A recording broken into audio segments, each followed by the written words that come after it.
Secularism को हिंदी में धर्मनिरपेक्ष कहा जाता है, यानी धर्म से, मजहब से इसका कुछ लेना देना नहीं।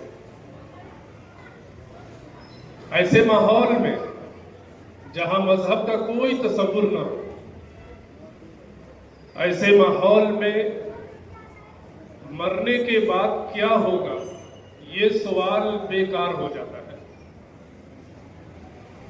मरने के बाद क्या होगा, इसका जवाब मजहब ही दे सकता है। सेकुलर मुल्क में मरने के बाद क्या है, समाज का हिस्सा ही नहीं है। ये सवाल ही बेकार हो जाता है। इसी तरीके से मकसद जिंदगी क्या है, सेकुलर मुल्क में ये सवाल भी बेकार है। इसी तरीके से ये कायनात किसी के इशारे पर चल रही है या ये कायनात यूं ही बनी और यूं ही चल रही है। आप सेकुलर मुल्क और सेकुलरिज्म के माहौल से पूछिए तो आपको जवाब मिलेगा कि जैसे इस दुनिया में बहुत सारे जानवर जिंदगी गुजारते हैं, पैदा होते हैं, खाते पीते हैं और मर जाते हैं, इंसान भी इस कायनात का बहुत अच्छा जानवर है। उसे भी पैदा होने के बाद खाते पीते ऐश मस्ती करते हुए इस दुनिया से चले जाते हैं। चूंकि वो जानवरों में बहुत अच्छा और उम्दा जानवर है, इसलिए वो अच्छे मकान में रहे, अच्छा खाना खाए, अच्छी जगह सोए। ये सेकुलरिज्म के माहौल और सेकुलर मुल्क में रहने वाले लोगों की सोच की कुछ मिसालें मैंने दी। पहला सवाल, मकसद जिंदगी क्या है। दूसरा सवाल, मरने के बाद क्या होगा। और तीसरा सवाल, ये कायनात यूं ही चल रही है या इसे कोई चला रहा है। ये तीन बुनियादी ऐसे सवालात हैं जो सेकुलर मुल्क में रहने वाले और सेकुलरिज्म को फॉलो करने वाले अफराद के पास नहीं है। इसीलिए आज ये मुआशरा, ये माहौल आजाद ख्याली का माहौल है, ला मजहबियत का माहौल है। इसीलिए हम उस माहौल में बहुत अच्छे अंदाज में सेट हो जाते हैं जिस माहौल में मरने के बाद क्या है का सवाल नहीं होता। हमें वो माहौल बहुत अच्छा लगने लगता है जिसमें मकसद जिंदगी के सिलसिले में कोई सवाल न किया जाए। और जिस जगह मकसद जिंदगी क्या है, मरने के बाद क्या होगा, जैसे सवालात किए जाएं, फिर वहां तबीयत नहीं लगती, सुनने को दिल गवारा नहीं होता है। क्यों? सेकुलरिज्म का वो असर है। इन तीन बुनियादी सवालात की रोशनी में हमें ये जायजा लेना है और लेते रहना है कि हम भी इसी सेकुलर मुल्क में रहने वाले शहरी हैं। हम सेकुलरिज्म के माहौल से अपने को, अपने बाल बच्चों को क्या बचा सकते हैं। जाहिर है कि माहौल का असर होता है। माहौल जिस रास्ते पर चलता है, इंसान उससे जरूर मुतासिर होता है।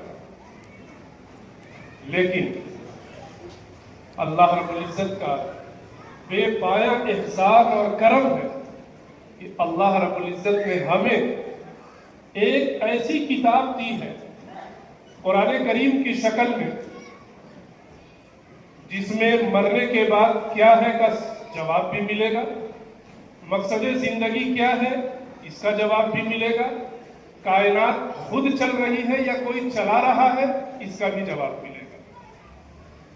इसका सीधा सीधा मतलब ये हुआ कि सेकुलर मुल्क में रहने वाले मुसलमानों की सबसे बड़ी जिम्मेदारी ये है कि वो सेकुलर मुल्क में रहते हुए, सेकुलरिज्म के माहौल में सांस लेते हुए इन तीनों सवालात के जवाबात अपने दिलो दिमाग में मुस्तहज़र रखें। आने वाली नस्लों को बताएं कि मरने के बाद क्या होगा। अपने बच्चों को बताएं कि ये कायनात यूं ही नहीं चल रही है, कोई चला रहा है। अपने बच्चों को बताएं ईमान क्या है, अपने बच्चों को बताएं रिसालत क्या है, अपने बच्चों को बताएं आखिरत क्या है। और ये जब ही मालूम होगा जब हम और आप कुरान करीम जैसी मुक़द्दस किताब से अपना रिश्ता उस्तवार करें। इस तमहीद के बाद अगर मैं ये कहूं कि इस पूरी कायनात के लिए और इस पूरी कायनात में रहने वाले तमाम इंसानों के लिए और बिलखुसूस हमारे इस सेकुलर मुल्क में रहने वाले तमाम इंसानों के लिए, चाहे वो हमारे बिरादराने वतन हो, चाहे वो ईसाई भाई हो, चाहे वो बुद्धिस्ट हो, पारसी भाई हो, और चाहे इस्लाम के नाम पर गुमराह फिरके हो, उन सब के लिए अगर कुरान करीम का कोई आफाकी पैगाम है तो वो ये कि इंसान सोचे मरने के बाद क्या होगा, इंसान सोचे इस कायनात को कौन चला रहा है, इंसान सोचे कि मकसद जिंदगी क्या है। और यही कुरान पूरी इंसानियत को यही पैगाम देता है। इस पैगाम को अगर मजहब की जुबान में कहा जाए और बिरादराने वतन तक पहुंचाया जाए तो ये कहा जा सकता है कि कुरान करीम का आफाकी पैगाम इंसानियत के नाम खास तौर पर 3 अकीदों की नशर व इशाअत और मुसलमानों के हक में उन 3 अकीदों का इस्तेहकाम। नंबर 1 तौहीद, नंबर 2 रिसालत और नंबर 3 फिक्र आखिरत। कुरान करीम को अगर समेटा जाए, उसके मज़ामीन को समेटा जाए और इंसानियत को उन्हीं समेटे हुए मजमून को पैगाम की शक्ल में पहुंचाया जाए तो यही 3 अकीदे। अल्लाह एक है, ज़ात के एतबार से भी, सिफात के एतबार से भी। यही पैगाम हमारे मुल्क में रहने वाले तमाम इंसानों के लिए है कि वो आए और समझे, कुरान ले और पढ़े कि अल्लाह एक है, उसके सिवा कोई माबूद नहीं। अल्लाह की वहदानियत का पैगाम इस कायनात का सबसे बड़ा पैगाम है और अल्लाह की वहदानियत इस कायनात की सबसे बड़ी हकीकत है। इसी तरीके से रिसालत, नबी अकरम सल्लल्लाहु अलैहि वसल्लम जो खुद साहिब कुरान है, उन पर ईमान लाना, ईमान लाने के बाद उनकी तालीमात पर खुद अमल करना और उनको आखिरी पैगंबर ख्याल करना, ये भी कुरान करीम का दूसरा सबसे बड़ा पैगाम है जो तमाम इंसानों तक पहुंचना चाहिए। और आखिरत, लेकिन बहुत अफसोस के साथ ये बात अर्ज की जा सकती है कि ये तीनों अकीदे, अकीदे तौहीद, अकीदे रिसालत और अकीदे आखिरत, इसमें हम मुसलमान और हमारे बच्चे भी बहुत कमजोर होते चले जा रहे हैं। जरूरत इस बात की है कि हम तौहीद के चराग को भी न सिर्फ ये कि जलाएं, उस चराग से तारीकी, कुफ्र, शिर्क, ईसाइयत, यहूदियत, हर तरह के अकायद की तारीकियों को खत्म करने की कोशिश करें। हमारे घरों में अकीदे तौहीद का तज़किरा होना चाहिए। हम अपने बच्चों को बताएं कि तौहीद क्या चीज है। मैं एक छोटा सा वाकया सुनाऊं कि हमें अपने बच्चों की तरबियत तौहीद के पहलू से कैसा करना चाहिए। हजरत ख्वाजा कुतुबुद्दीन बख्तियार काकी रहमतुल्लाह अलैह, जो अभी बच्चे हैं, अभी वो सिलसिले चिश्तिया के ताजदार नहीं बने हैं, अभी बच्चे हैं। मां ने फैसला किया कि बच्चे के दिलो दिमाग में तौहीद के मज़ामीन को पैवस्त करना है। इस जलसे में हमारी माएँ और बहनें भी हैं, उनके भी बाल बच्चे हैं, जरा सुने बच्चों की तरबियत कैसे होती है। मां ने फैसला किया कुतुबुद्दीन की तरबियत तौहीद पर करनी। माँ ने एक प्लान बनाया। बच्चे को भूख लगी, बच्चा हस्बे आदत माँ से ही खाना मांगता है। माँ ने कुछ रोटियां पकाई, अलमारी में छुपा दिया और कहा, जब बच्चे ने कहा माँ भूख लगी है, तो माँ ने कहा कि बेटा रोटी देने वाला कोई और है, राज़िक कोई और है, खाना कोई और देता है। जो देता है उसे राज़िक कहते हैं, जो देता है उसे मालिक कहते हैं, जो देता है उसे खुदा कहते हैं, और वो एक ही है। मुझसे कैसे मांग सकते हो? मुझसे ना मांगो, अल्लाह से मांगो, राज़िक से मांगो, खालिक से मांगो। बच्चा सादा दिल, बच्चे ने कहा कि कैसे मांगना है। माँ ने दूसरा सबक तौहीद का पढ़ाया, मुसल्ला बिछाओ, बैठो और रब के सामने हाथ फैलाओ और कहो, ऐ अल्लाह भूख लगी है, रोटी दीजिए। बच्चा उससे आप जो कहे वो करेगा। बच्चे ने मुसल्ला बिछाया, अल्लाह से दुआएं मांगी, काफी देर हो गई, रोटी तो नहीं आई।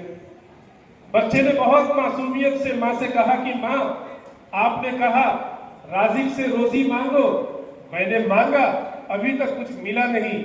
माँ ने कहा, बेटा वो खुदा रिस्क देने का वादा करता है, रिस्क हाथों में नहीं देता, रिस्क तलाश करना पड़ता है। जाओ तलाश करो।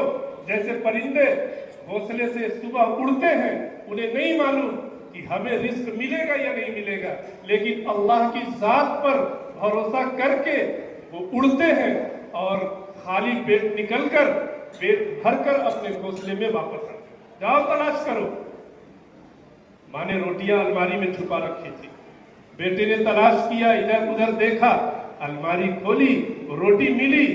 बच्चे के दिलो दिमाग में तौहीद का ऐसा सबक बैठा कि वो रोजाना अल्लाह के सामने हाथ फैलाता, रोटियां मांगता, माँ कहीं छुपा कर रखती, वो तलाश करता हुआ जाता और रोटियां उसे मिल जाती।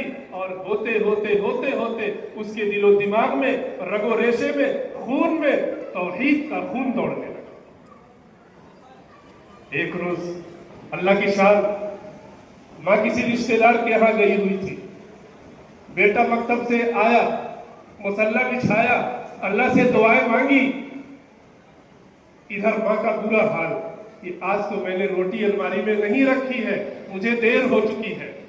माँ दौड़ रही है, दिल का रिश्ता रब से जुड़ा हुआ है। माँ दुआएं मांगती हुई दौड़ रही है, ऐ अल्लाह, मैंने कुतुबुद्दीन की परवरिश तौहीद पर की है, मेरी परवरिश की लाज रखना, आज राज खुल न जाए। दौड़ी भागी, घर आई, देखा कुतुबुद्दीन सोया हुआ है, आराम से सोया हुआ है। माँ ने जल्दी जल्दी रोटियां पकाई, कुतुबुद्दीन को जगाया और कहा, बेटा खाना खा लो। सुनिए, मेरी माएं सुने, बहनें सुने, गैर हाजिर माओं और बहनों को सुनाए। बेटा उठता है और कहता है, माँ आज तो मैंने ऐसा खाना खाया है कि वैसा खाना आज तक नहीं खाया। उस खाने की लज्जत अभी भी मेरी जुबान पर महसूस हो रही है। क्या मतलब? उस बच्चे ने मुसल्ला बिछाया, दुआ मांगी, जिससे रिस्क मांगा, उसने रिस्क आसमान से उतार कर कुतुबुद्दीन को खिलाया। यह है रब की रुबूबियत के अंदाज पर परवरिश करना। और एक वक्त आया कि यही बच्चा जो बचपन से अपने रब से रिस्क मांगा करता था, वो बच्चा ख्वाजा कुतुबुद्दीन बख्तियार काकी रहमतुल्लाह अलैह की शक्ल में सिलसिले चिश्तिया का एक बहुत बड़ा बुजुर्ग बना, जिससे एक दुनिया ने फैज हासिल किया। आज जरूरत इस बात की है कि हम भी अपने बच्चों की ऐसी तरबियत करें। रिसालत कुरान करीम का बहुत बड़ा पैगाम है, लेकिन आज हम गैरों को क्या पैगाम दें? हमारे बच्चे स्कूल कॉलेज में पढ़ने वाली बच्चियां रिसालत के मजमून से, रिसालत के अकीदे से, रिसालत पर ईमान की मजबूती से खाली। रिसालत पर ईमान, यही वो जवाब है जो हमें बताएगा कि मरने के बाद क्या होगा और मरने के बाद किसे सजा मिलेगी और किसे अच्छा बदला मिलेगा। और आखिरत آج تو آخرت کا تصور ہی مٹتا چلا جا رہا ہے. سیکولرزم کا ہی اثر ہے کہ آج آخرت کے سلسلے میں کوئی سوال نہیں ہوتا، کیونکہ سیکولرزم کا فلسفہ ہی ہے کہ نہ کوئی خدا ہے، نہ کوئی مذہب ہے، نہ کوئی رسول ہے، اور نہ مرنے کے بعد کوئی دوسری زندگی ہے، نہ قبر ہے، نہ حشر ہے، کچھ بھی نہیں. ایسے ماحول میں اگر ہم قرآن کریم کے اس پیغام کو نہ سمجھیں، نہ جانیں، برادران وطن تک نہ پہنچائیں، اپنے بچوں تک نہ پہنچائیں، تو یقیناً ہم مجرم ہیں. کھلے لفظوں میں یہ بات کہی جا سکتی ہے کہ ہم مجرم ہیں. آخرت کی فکر کوئی آسان چیز نہیں ہے جسے بھلا دیا جائے. ہم سب کے آقا سرکار دو عالم صلی اللہ علیہ وسلم ایک موقع پر تشریف لا رہے ہیں. حضرت ابو بکر صدیق رضی اللہ تعالی عنہ نے کہا، اے اللہ کے رسول صلی اللہ علیہ وسلم، آپ کی داڑھی کے 2-4 بال سفید نظر آ رہے ہیں، ایسا معلوم ہوتا ہے آپ بوڑھے ہو گئے. اللہ کے رسول صلی اللہ علیہ وسلم نے کیا جواب دیا؟ اللہ کے رسول صلی اللہ علیہ وسلم نے کہا، شیبتنی سورۃ ہود، مجھے سورہ ہود نے بوڑھا بنا دیا.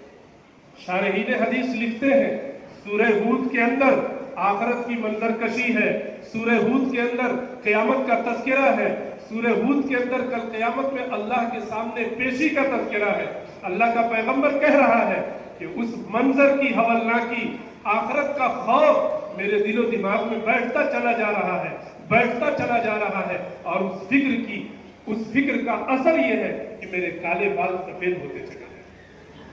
اور آج بچہ جوان ہو رہا ہے، جوان بوڑھا ہو رہا ہے، لیکن آخرت کا نہ کبھی ذکر تھا، نہ آخرت کا کوئی تذکرہ ہو رہا ہے. یہ بھی قرآن کا وہ پیغام ہے اور آفاقی پیغام ہے جو پوری دنیا تک پہنچنا چاہیے.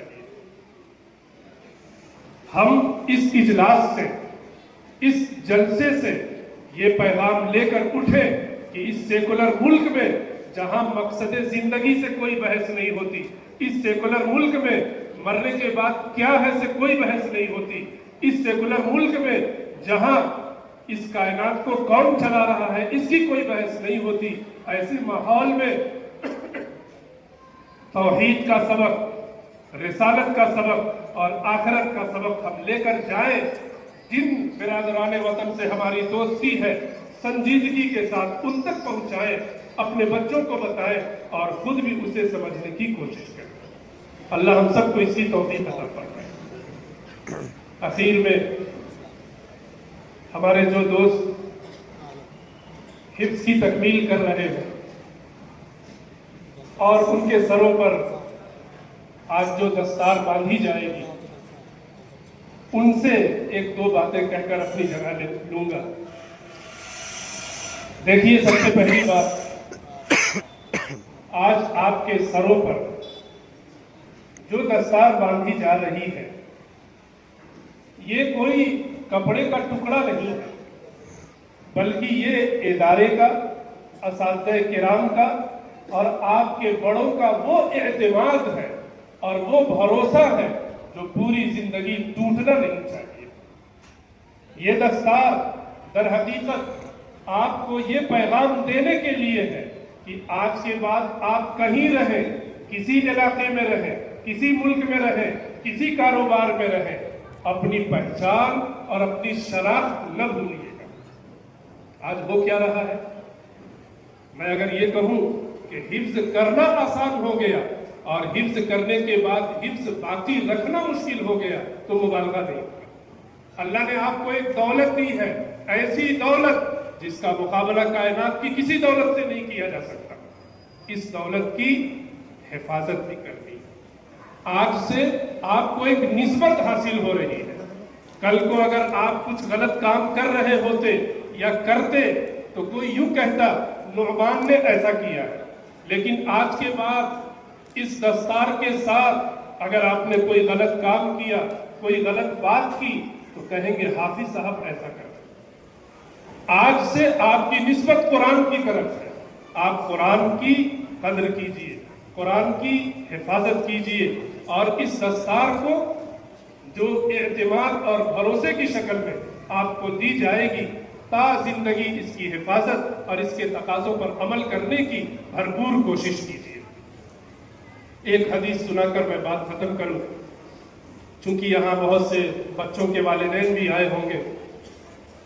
اللہ کے رسول صلی اللہ علیہ وسلم کا ارشاد ہے کہ جس آدمی نے قرآن پڑھا، اسے یاد کیا، اس کے حلال کو حلال جانا، حرام کو حرام جانا، کل قیامت میں اس باعمل حافظ قرآن کو یہ اختیار دیا جائے گا کہ ایسے اس کے خاندان کے ایسے 10 لوگ جن پر جہنم واجب ہو چکی ہے، وہ ان کے بارے میں سفارش کرے، اللہ رب العزت اس کی سفارش قبول فرما کر جن لوگوں پر جہنم واجب ہو چکی تھی اسے وہاں سے نکال کر جنت میں داخل کر دے۔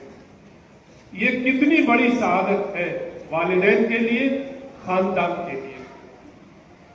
اور اسی پس منظر میں ہر صاحب اولاد کو اپنے بچوں کو حافظ قرآن بنانے کی کوشش کرنی چاہیے کہ کل قیامت میں اگر ہماری گاڑی پھنس گئی، کیا پتا ہمارا بچہ، ہماری بچی جو حافظ قرآن تھے یا تھی، وہ ہماری گاڑی نکال کر بعافیت جہنم سے جنت میں پہنچا دیں گے۔